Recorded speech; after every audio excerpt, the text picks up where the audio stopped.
Alright guys, ayan, napakahangin po ngayon. Malakas yung hangin dito sa amin. Ito po ay dala ng bagyong Upong. So bukas maglalandfall yung bagyong Upong doon sa Samar. Actually malayo lang po kami dito sa Samar. Nasa Surigao City po kami, dito sa Caraga region. Pero yung extension ng bagyo, yung trough nito ay abot hanggang dito yung hangin. Dito lang muna tayo sa malapit sa amin, dito sa old spot natin, dito sa campsite. Ayan, malakas yung hangin. Dito lang muna tayo dahil may paparating na bagyo. Masama yung panahon, hindi tayo makadayo sa malayo. Yan yung mga barko dyan, nawala na yung mga barko. Nag-evacuate na sila. Lumipat sila dun sa mga tago na area. Yung nagpaiwan na lang yung malaking barko. Barko ng China. So dito tayo sa malapit. Yan yung isla namin. Dito may baura dito tayo sa campsite. Wala tayong kasama, tayo lang po mag-isa. Tatry natin ngayong umaga. Baka may pelagic dito na naghahunt na. Malapit na kasi ang season ng mga tamban or yung sardines. Kaya tatry natin, baka meron dito. Baka may sampa na dito. So tara na, let's go.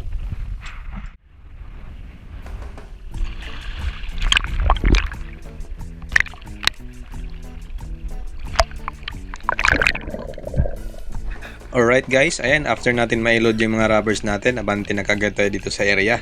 At eto yung sumalubong sa atin, napakalalaking grupo ng mga rainbow runner. At eto yung pinili natin.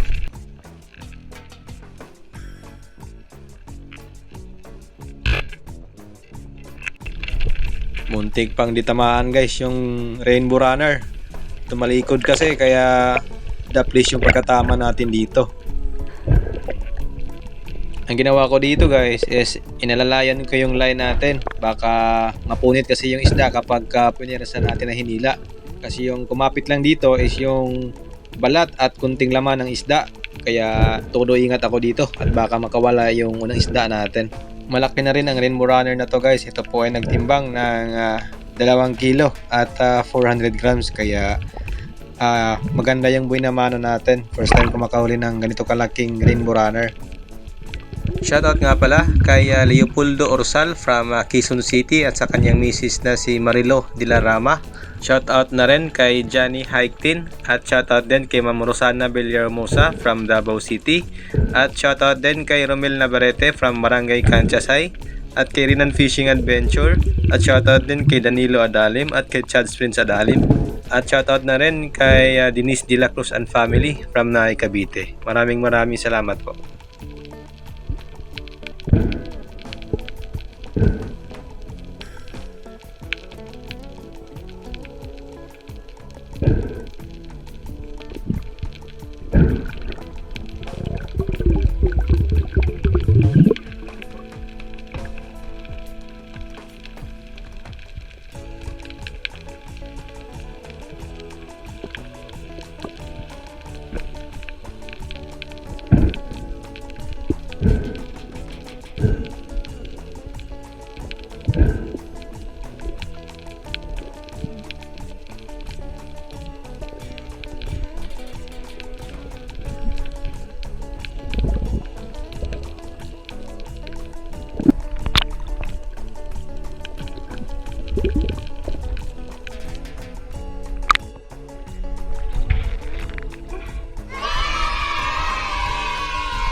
Sa sumunod naman na pag-dive ko dito guys, may nakita ako isang good size na ilak at pumasok dito sa may bato, kaya sinundan ko at sinubukan kong hanapin kung saan pumasok yung ilak dito.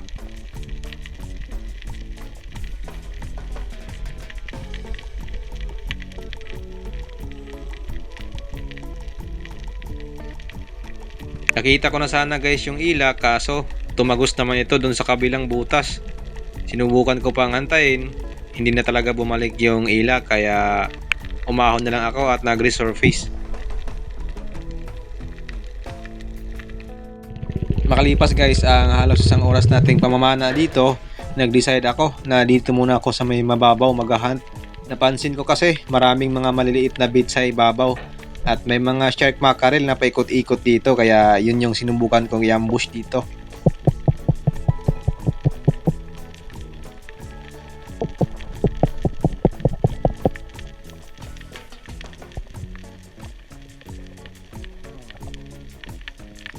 At eto nga guys, papalapit na yung shark mackerel.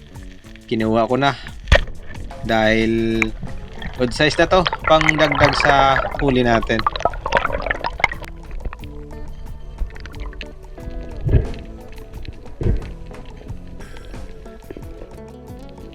At dito naman guys, sa dive na to, nag-ambush ulit ako dito at baka may shark mackerel pa na lalapit sa atin.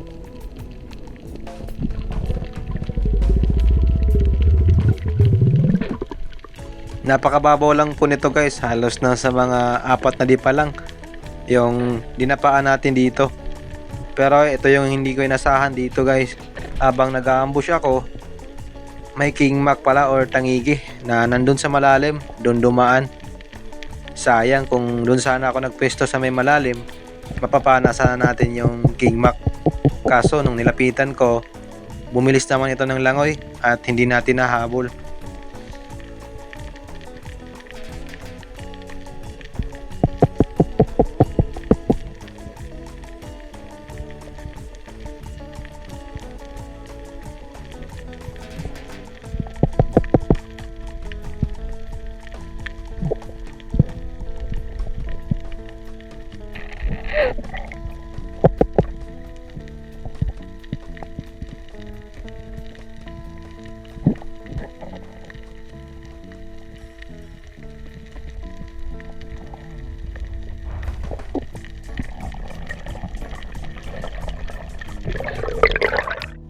Dito naman guys na dive ay hindi talaga ako makamove on dito, kaya nag-dive ako dito sa may malalim. Sinubukan kong abangan yung king mac or tangigi at baka babalik yon.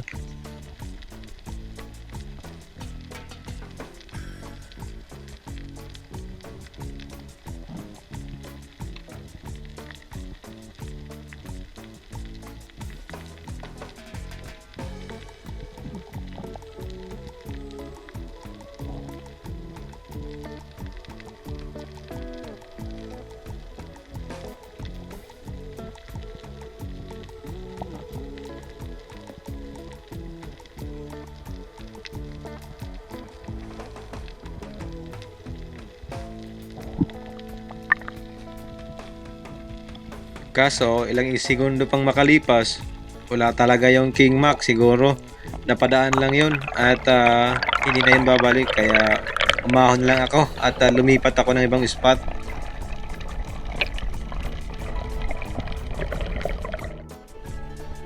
Dito naman guys, sa nilipatan kong spot, napakababaw lang po nito. Halos nasa gilid lang po tayo ng daungan ng mga barko. May napansin ako, dalawang mangrove snapper. Napakaamo po ng mga isda. Siguro ito ay hindi sanay sa espero, kaya pinili ko yung malaki dito at pinana ko.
At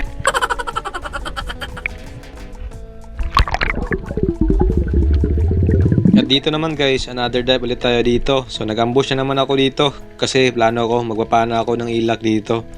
Pero ito yung lumapit sa atin. Isang mangrove snapper na naman at napakamo nito kaya napana natin.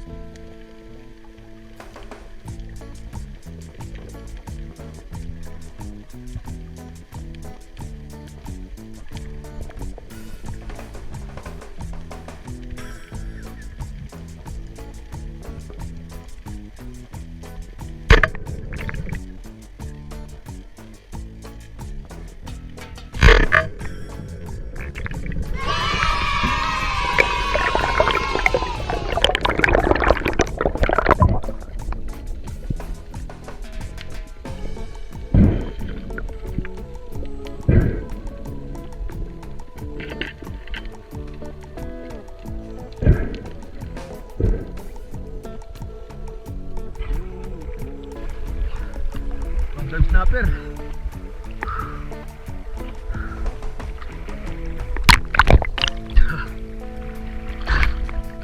Good size. Dito na tayo sa tabi guys. Dito sa daungan ng bangka, ng barko.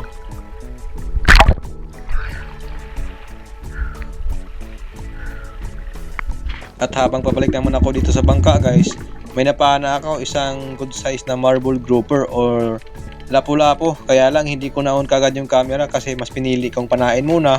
At baka kasi papasok pa ito sa butas at hindi natin mapana. Kaya eto, na-late na yung pag-open ng camera natin.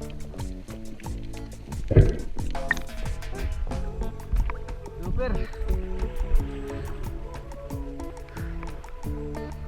Super guys.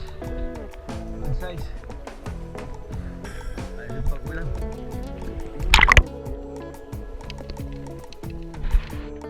After ko naman guys ma-secure yung grouper natin, eto mahon na ako dahil magtatanghali na.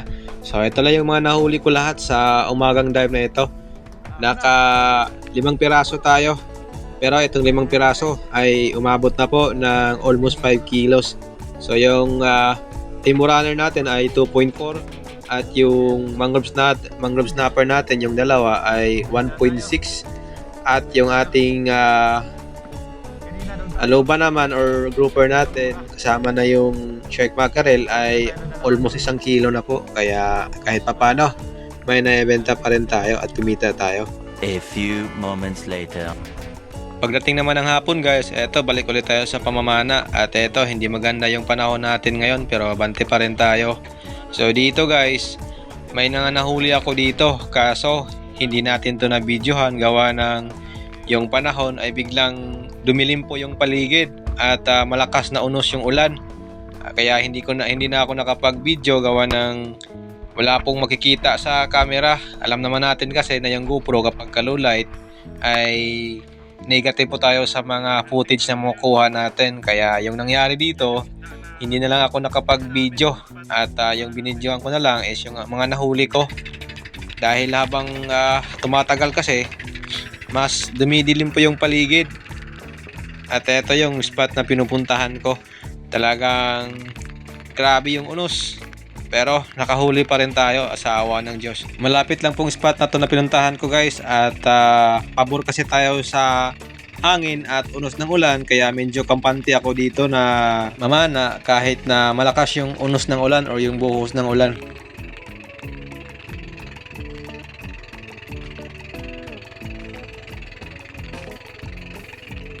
Itong mga nahuli ko guys ay umabot pa ito ng mahigit 6 na kilo. Kaya kwarta na kahit na masama yung panahon.